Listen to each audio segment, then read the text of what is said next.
नमस्कार. मी ॲडव्होकेट विजय वाळुंजकर. तुम्ही कायदा आणि मी पाहता. या कायदा आणि मी या शीर्षकाखाली आज मी आणखी एक मजेशीर कथा तुम्हाला सांगू इच्छितो. अर्थात ती कथा आहे जवळ-जवळ घडलेली 1926-27 सालीची. आपल्या मुंबई उच्च न्यायालयाचे एक प्रकांड पंडित असलेले एस रांगणेकर नावाचे एक हायकोर्टचे जज होते. हे हायकोर्टचे जज अत्यंत कुशाग्र बुद्धीचे, सद्दिशी कायद्यातलं तत्व ओळखणारे आणि प्रसंगोपात वकिलांना ते एखाद्या विशिष्ट कायद्याच्या मुद्द्यावर अडवतही असत. तर अशा या रांगणेकर न्यायमूर्तींच्या बाबतीत एक अत्यंत मजेशीर असा किस्सा घडलेला मला तुम्हाला सांगावासा वाटतो. मुंबई उच्च न्यायालयात 1925-26 साली जेव्हा रांगणेकर साहेब ओरिजिनल साईडला बसत होते, त्यावेळेला त्यांच्या पुढं मुंबई हायकोर्टामध्ये जे वेगवेगळे जे दावे असायचे, त्या दाव्या त्यांच्या पुढे चालायचे आणि त्यांच्या पुढे त्याचा न्याय निर्णय व्हायचा.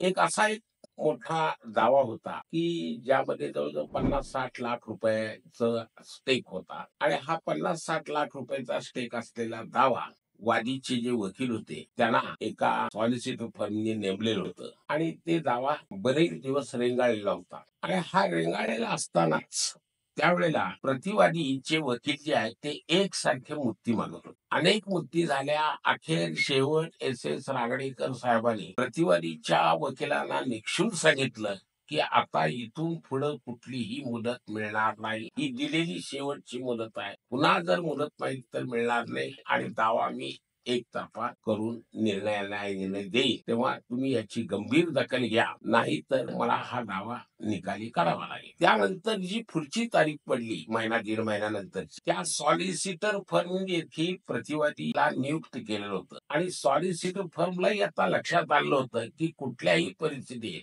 या दाव्यात रांगणेकर साहेब आज मुदत देणार नाही. तेव्हा आता काय करायचं असा प्रश्न पडला होता त्या सॉलिसिटर फर्मला. त्यांनी काय केलं, एक नामी युक्ती शोधली त्या सॉलिसिटर फर्मनी प्रतिवादींच्या. ती युक्ती अशी की त्या सॉलिसिटर फर्मला नुकतीच एक दाखल झालेली एक बॅरिस्टर महिला वकील होती. अतिशय दिसायला सुंदर, रूपवान अशी आणि त्यांनी अचानक त्या सॉलिसिटर फर्मनी तिला नियुक्त केलं आणि तिला नियुक्त करून काय सांगितलं की आता एक 2 महिन्याची मुदत तेवढी घ्या. त्या बिचाऱ्या सॉलिसिटर बॅरिस्टर असलेल्या त्या महिलेला याच्या आधी या प्रकरणात काय घडलं हे काहीच माहित नव्हतं आणि त्यामुळे ती आपली निमूटपणाने त्या पारशी महिला होती ती पारशी महिला बॅरिस्टरी होती. नुकतीच ती बॅरिस्टर म्हणून प्रॅक्टिस करत होती आणि ती आल्यानंतर रांगणेकर साहेबांच्या पुढे येऊन ती सबमिशन करू लागली की न्यायमूर्ती महोदय, मला एक 2 महिन्याची मुदत या कामी पाहिजे आहे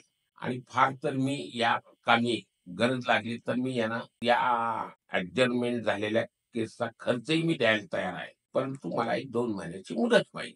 जेव्हा हे शब्द त्या महिलेने उद्गारले त्यावेळेला वादीचे जे वकील होते ते भयंकर संतापले. ते म्हटले मला कॉस्ट खर्च वगैरे काही नको आहे. मला काय हवं आहे, हुकुमनामा हवा आहे. मला कुठल्याही परिस्थितीत हुकुमनामा पाहिजे आहे आणि माझा याला स्ट्रॉंग विरोध आहे. मला खर्च नको आहे. मला हुकुमनामा हवा आहे. रांगणेकर साहेबांनी परिस्थितीचं मूल्यमापन ताबडतोब केलं. एक महिला वकील बॅरिस्टर नुकतीच झालेली आणि नुकतीच ती आपल्याकडून पहिल्यांदाच हजर होती आहे. तिनं मुदत मागितली आणि त्या मुदतीसाठी ती खर्च द्यायलाही तयार आहे आणि इकडे तर हे वकील म्हणतात की मला हुकुमनामा पाहिजे, मला खर्च नको आहे. रांगणेकर साहेबांनी वादीच्या वकिलांची जरा त्यांना मजा करण्याची हुक्की आहे आणि त्याने काय सांगितलं, ठीक आहे तुम्हाला कॉस्ट नको आहेत ना, नको आहे. इकडे या महिला बॅरिस्टर आहेत त्या कॉस्ट द्यायला तयार आहेत, ठीक आहे. आणि त्यांनी ताबडतोब काय केलं, दिवशी एक ऑर्डर करून टाकली की 2 महिन्याची तारीख दिली आणि कॉस्ट काही नको आहे वादीच्या वकिलाला, त्यामुळे कॉस्टचा काही मी हुकूम करत नाही अशी ऑर्डर केली आणि 2 महिन्याची मुदत त्या कामी दिली. त्याबरोबर ते वादीचे वकील प्रचंड संतापले. लाल बुंद डोळे करून त्या महिला वकिलाकडे जळजळीत कटाक्ष टाकला. या उलट ती महिला वकील आणि सॉलिसिटर फर्म मधले इतर लोक विजयी मुद्रेनं कोर्टाबाहेर जाऊ लागले आणि तो संतापलेला वादीचा वकील त्यांच्याकडे बघत जळजळीत कटाक्ष टाकत होता. हेही रांगणेकर साहेबांनी बघितलं आणि रांगणेकर साहेब मराठीत चक्क बोलले, वाडीच्या वकिलांचं नाव घेईल. वकील साहेब, कधी कधी स्त्री दाक्षिण्य दाखवावं लागतं वकिलांना देखील, आणि हे स्त्री दाक्षिण्य म्हणून याला 2 महिन्याची मुदत दिलेली आहे असं म्हटले, आणि त्याप्रमाणे त्या कामी मुदत देण्यात आली. पुढे त्या दावा जिंकला, हे झालं, हे पुढच्या सगळ्या गोष्टी. परंतु विषय काय आहे की एक एक वेळा न्यायाधीश महोदयांना देखील परिस्थितीचं भान ठेवून मुदत एखाद्या वेळा द्यावी लागते. स्त्री दाक्षिण्य द्यावं लागतं. त्याला स्त्री दाक्षिण्याला पहिल्यांदा इंग्रजी शब्दही त्यांनी त्यात वापरला. चिव्हॅलरियस असा एक शब्द आहे इंग्रजीमध्ये. तर चिव्हॅलरियस याचा अर्थ स्त्रीदा. तर अशी ही एक मजेशीर कथा मला तुम्हाला सांगावीशी वाटली म्हणून मी सांगितली. आपल्याला जर ही कथा आवडली असेल तर आपण लाईक करा, शेअर करा, सबस्क्राईब करा. नमस्कार.